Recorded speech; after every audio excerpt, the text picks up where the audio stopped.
The text this morning is a familiar one and a foundational one. Genesis is a process of storytelling. Biblical scholar Walter Brueggemann reminds us that stories do not exist by themselves. They exist as they are told and valued, transmitted and remembered by a community which is seriously engaged in the life of ministry and faith. So the story can be told in more than one way, more than one meaning. And it depends on the way it's told and where it's told. James Weldon Johnson, educator, civil rights activist, and author, poet, hymn writer, amazing person, recreates the stories and sermons of slave preachers and poets and prophets of the antebellum America. They were masterpieces of wisdom and spiritual energy. The story of the Bible with the story of the life being lived. The best known of these poems is probably The Creation, which begins with these words. And God stepped out on space, and he looked around and said, I'm lonely. I'll make me a world. And then God smiled and said, that's good. That's good.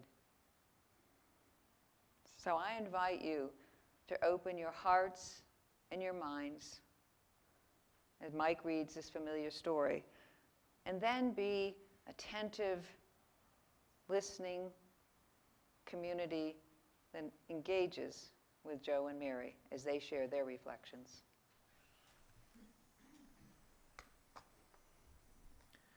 In the beginning, when God created the heavens and the earth was a formless void, and the darkness covered the face of the deep, while a wind from God swept over the face of the waters.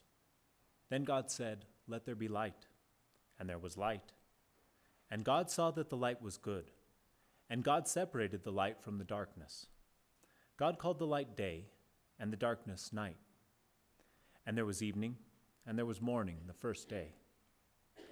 And God said, let there be a dome in the midst of the waters, and let it separate the waters from the waters. So God made the dome and separated the waters that were under the dome from the waters that were above the dome. And it was so. God called the dome sky, and there was evening, and there was morning, the second day. And God said, let the waters under the sky be gathered together in one place, and let dry land appear. And it was so.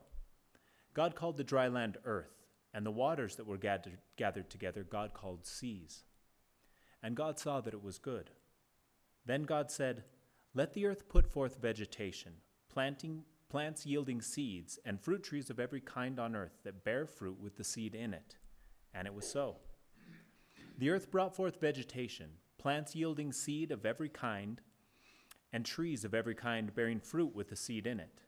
And God saw that it was good. And there was evening, and there was morning, the third day.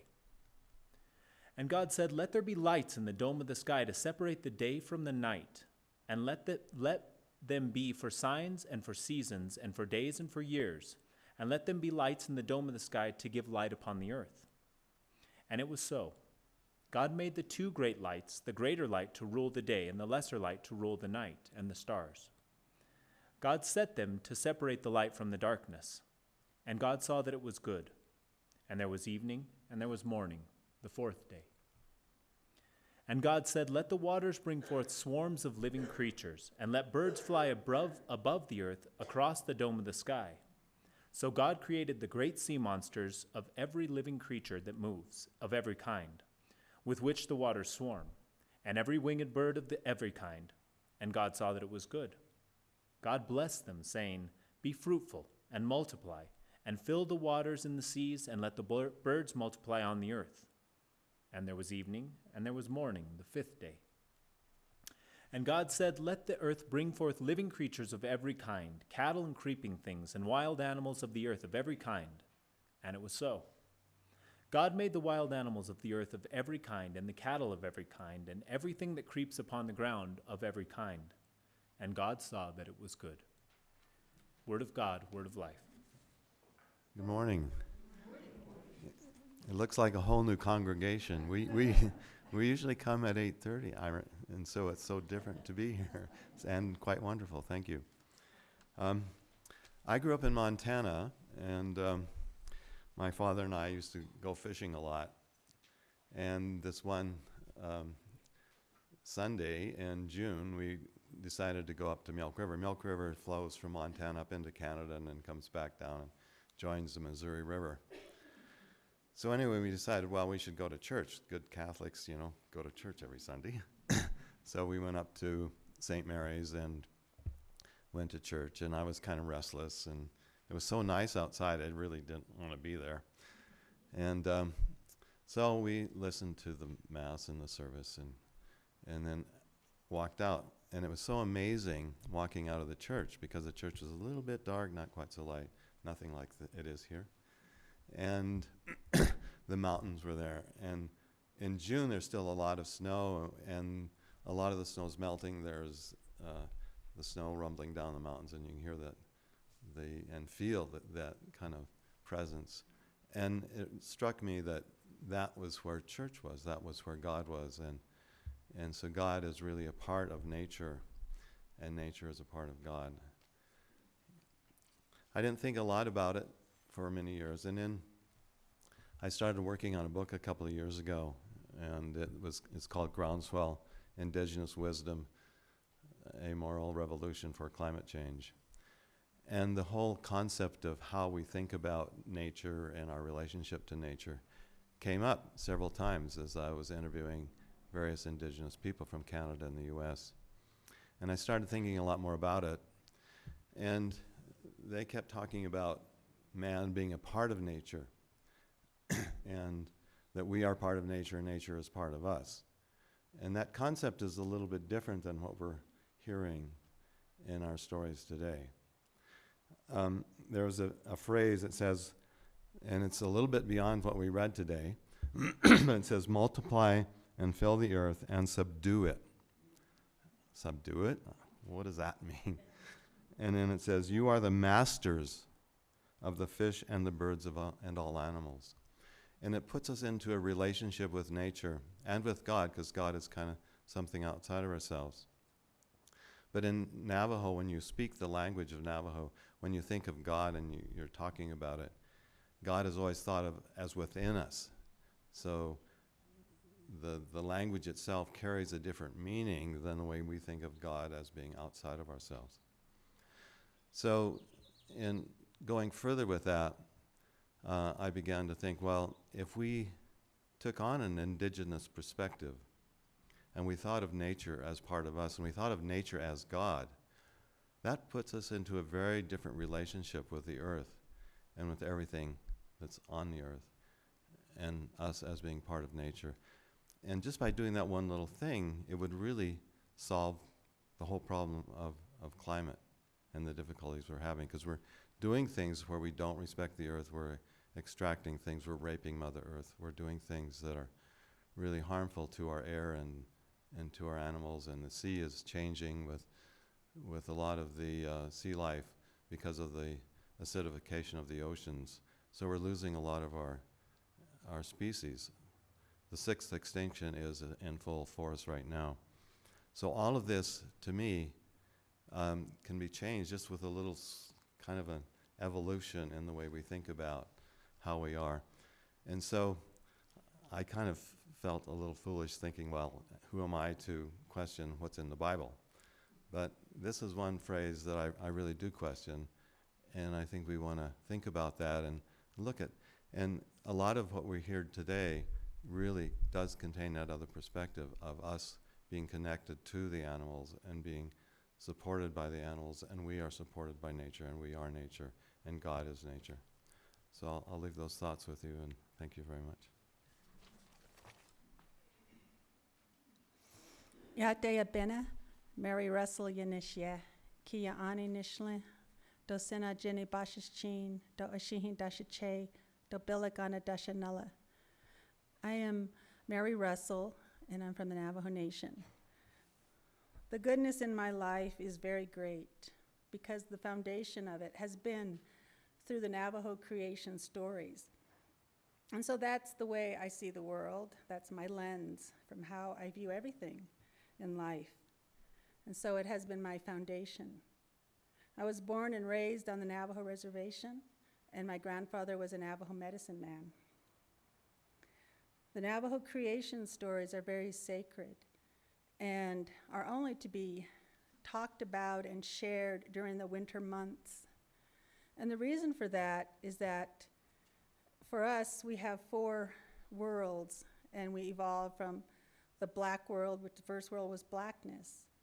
And as the worlds came up to now our glittering world, which is the world that we live in today, the animals were very sacred, and they were holy, and they spoke, and they shared knowledge. And so we can only, right now our animals are alive and out there, and we're interacting with them. But in the winter months, they hibernate and they go, to their own worlds. And so that's okay to talk about them and to share the sacredness of who those beings were and how they helped us to come to be who we are in the glittering world. So that's my perspective. And so when you have that kind of a perspective, you recognize the sacredness of it all. And for me, then, I have this reverence of our creation stories and how significant it is for where we've all come from and how we've all come together to be the human beings that we are, the holy earth beings, as it is in Navajo.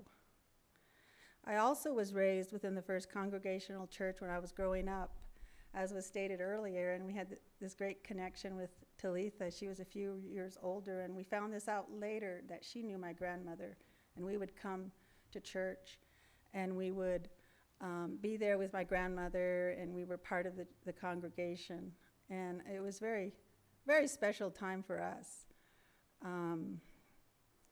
And so that was also an influence as well. My grandmother was a very significant person in my life, and the knowledge that she shared and her spirituality and her religion. And so I also learned about Genesis in the Bible and the creation story that we learned today. And I also saw growing up and having 2 worlds, my dad's side and my mother's side, of how we always find parallels. There's parallel worlds where we all live in. We all, are connected. And so in Genesis, there's Adam and Eve. And in the Navajo creation stories, there's first man and first woman. And they were created early on in some of the early worlds. And in the creation story with Genesis, each day, something else was created, and we evolved further. And for us, with our 4 different worlds with the Navajo, there was blackness and then blue world, and we all, created, we were created more and more. And so finally, within the final world, in our world now, the glittering world, that's where the human beings came, and that's where the sacred mountains were made.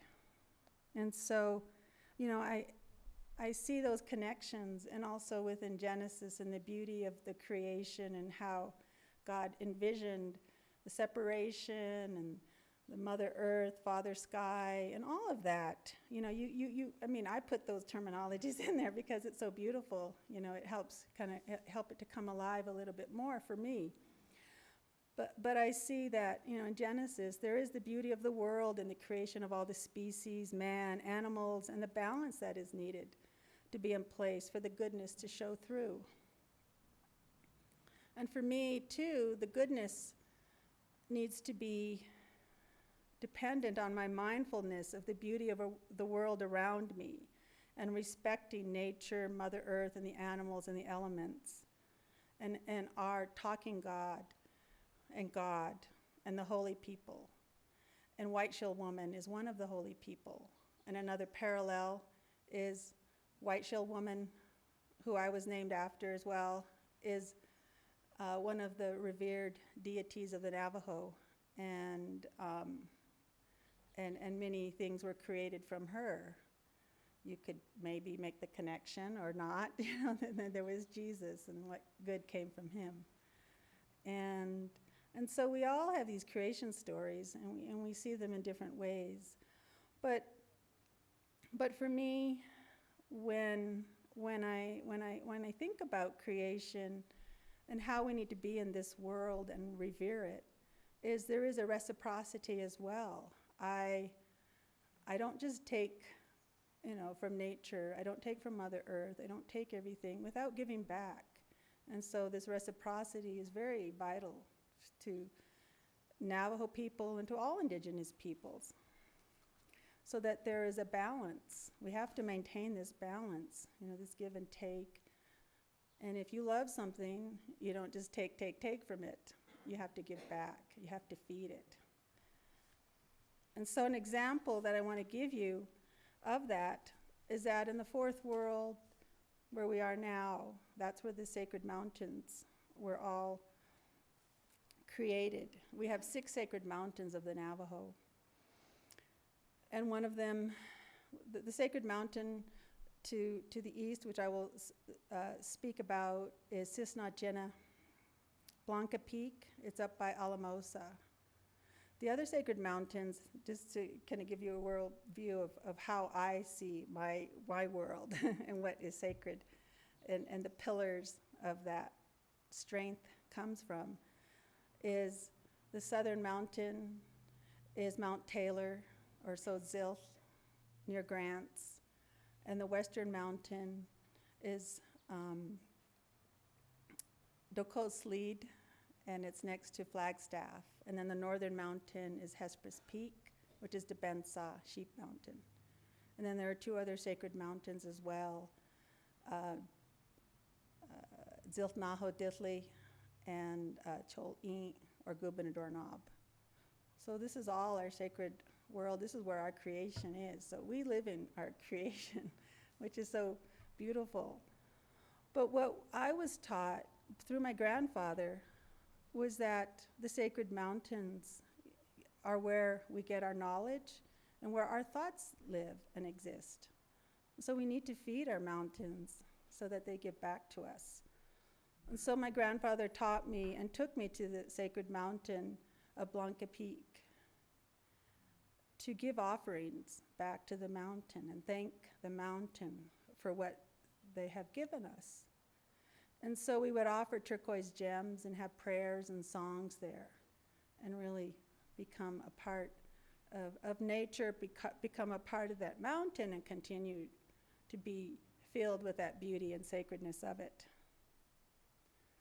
Because our thoughts will be pure again, we will have our knowledge instilled in us, and we can be able to go forward in this world. And especially for me, in the work that I do, I need to have that type of grounding and sacredness.